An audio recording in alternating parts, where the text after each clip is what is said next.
Imagine a young soldier, barely in his mid-30s, stepping into the shoes of a nation's leader after a coup d'etat. The world expects chaos, instability, and the same recycled patterns of African politics: reliance on old colonial powers, dependency on Western aid, and military agreements that rarely bring peace. But Captain Ibrahim Traoré of Burkina Faso has chosen a very different script. Instead of bowing to France, the country's former colonizer and longtime partner, he is turning east, building new alliances with China, and reshaping the geopolitical chessboard of West Africa. This is not just about Burkina Faso, it's about sovereignty, Pan-Africanism, and a continent searching for partners who do not dictate terms. Traoré's pivot from Paris to Beijing is not only a political choice, it's a statement, a challenge to the Western-dominated order. Ibrahim Traoré emerged as Burkina Faso's interim president in September 2022, after leading a coup against Lieutenant Colonel Paul-Henri Damiba. At just 34 years old, Traoré became the youngest head of state in the world. His rise reflected the deep frustration of Burkinabe citizens with corruption, insecurity, and the ongoing jihadist insurgency that had destabilized large parts of the country. Traoré framed himself not as a career politician, but as a soldier of the people. He invoked the spirit of Thomas Sankara, Burkina Faso's legendary revolutionary leader of the 1980s, who promoted self-reliance, anti-imperialism, and Pan-African solidarity. Sankara once said, "He who feeds you controls you." Traoré has revived this ethos, arguing that dependence on France and Western aid keeps Burkina Faso trapped in a cycle of weakness. For decades, France maintained a strong military and political presence in Burkina Faso and across the Sahel. French troops were stationed in the region to fight Islamist insurgencies under Operation Barkhane. France also enjoyed economic privileges, influence in governance, and access to natural resources, particularly gold. But by 2023, frustration boiled over. Citizens accused France of hypocrisy, claiming to fight terrorism while insecurity worsened. Many believed France's real interests were in safeguarding its economic dominance, not in ensuring stability for Burkinabe villages under attack. Traoré responded decisively. He ordered the expulsion of French forces from Burkina Faso. In April 2024, he expelled 3 French diplomats, accusing them of subversive activities. He suspended military agreements that tied the country's defense to Paris. These moves symbolized more than anger. They were part of a larger project to reclaim sovereignty. Traoré was making it clear: Burkina Faso would no longer be dictated to by its former colonizer. As relations with France soured, Traoré sought new partners. China was quick to fill the vacuum. Unlike France, China offered a different model of engagement: infrastructure loans, investment in energy and mining, and military equipment, without the same political strings attached. For Traoré, this was a perfect match. Between 2023 and 2025, Burkina Faso deepened its ties with Beijing. Defense cooperation. Burkina Faso purchased advanced Chinese systems, including VN-22B armored vehicles, PLL-05 self-propelled mortars, and SR-5 rocket launchers. Energy projects. China funded the Donsan solar power plant, expanding renewable energy capacity in a country plagued by electricity shortages. Education and culture. A Confucius Institute was opened in Ouagadougou, signaling a long-term investment in cultural diplomacy. Mining and infrastructure.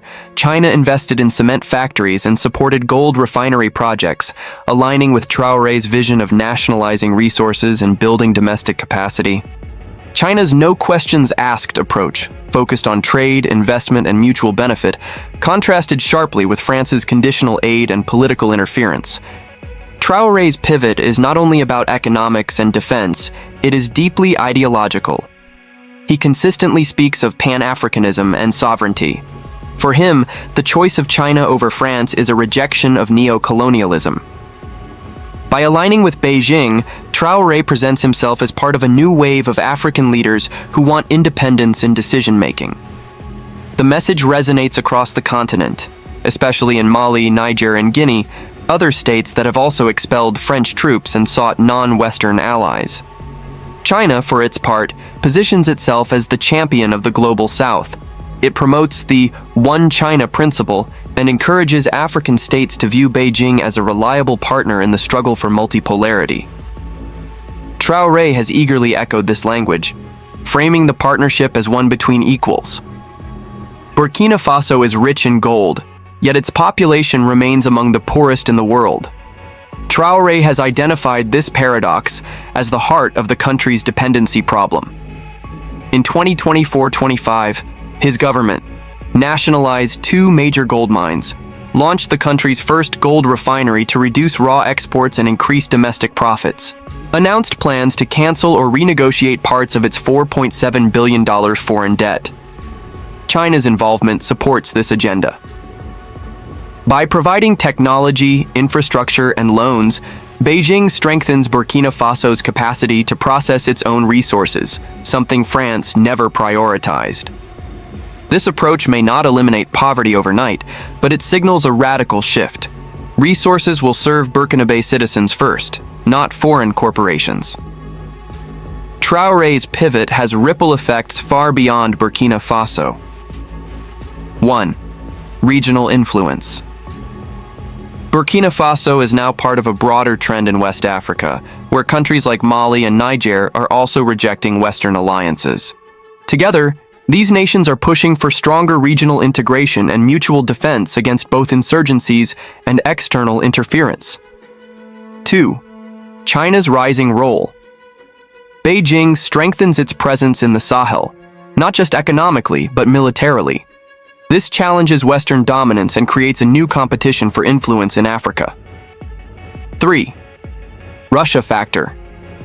Alongside China, Russia has also entered the Sahel, offering security support through Wagner mercenaries. Traoré carefully balances these relationships, showing flexibility in choosing allies beyond the West. 4. Western decline. France's influence in Africa is at its weakest point in decades. The United States faces a dilemma, whether to step in more actively or risk losing its foothold in the region entirely. While Traoré's pivot is bold, it comes with risks. Over-reliance on China. Just as France once dominated, there is a danger that China could replicate similar patterns of dependency, albeit in a different form. Economic strains. Nationalizing resources and rejecting Western aid could create short-term financial crises if not managed carefully. Security threats. Jihadist insurgencies remain a powerful destabilizing force. Military aid from China may not be enough to guarantee peace. Political legitimacy. Traoré's government is transitional, and without democratic reforms, he risks losing the support of both citizens and the international community. From Paris to Beijing, Traoré's foreign policy pivot is more than a diplomatic realignment. It is a declaration of independence. It challenges the West's long-standing dominance in Africa and opens the door to a multipolar future where African nations choose their partners on their own terms. Whether this path leads to true sovereignty or simply another form of dependency remains to be seen. But one thing is clear: Burkina Faso, under Ibrahim Traoré, has become a symbol of Africa's desire to break free from the past.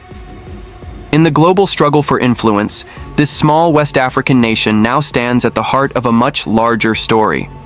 The rise of new alliances, the decline of old powers, and the fight for dignity and control over one's destiny.